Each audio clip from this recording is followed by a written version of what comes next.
لله الذي أنزل على عبده الكتاب تبيانا لكل شيء وهدى ورحمة وبشرى للمسلمين.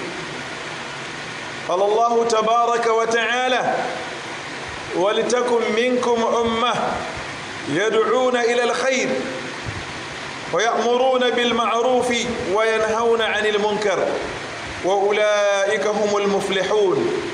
اللهم اجعلنا منهم. اعلموا يا عباد الله، الأمر بالمعروف والنهي عن المنكر كان واجب كتابا وسنة وإجمالا، وهي أيضا وظيفة الرسل والأنبياء والصالحين. قال الله تعالى: وذكر فإن الذكرى تنفع المؤمنين.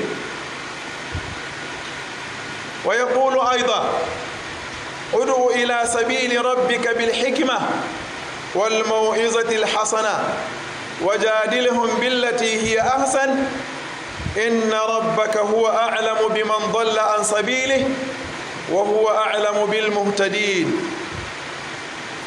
وقد جاء الحديث في كتاب الترمذي وحسنه في قوله عليه الصلاة والسلام: والذي نفسي بيده لتأمرن بالمعروف ولتنهون عن المنكر أو ليوشكن الله يبعث عليكم عقابا منه ثم تدعونه فلا يستجاب لكم.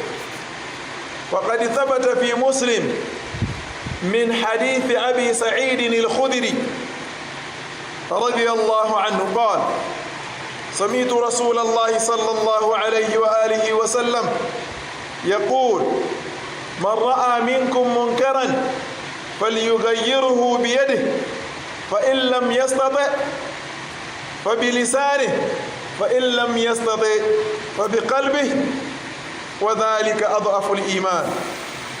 وفي مسلم أيضا من رواية أبي رقية تميم بن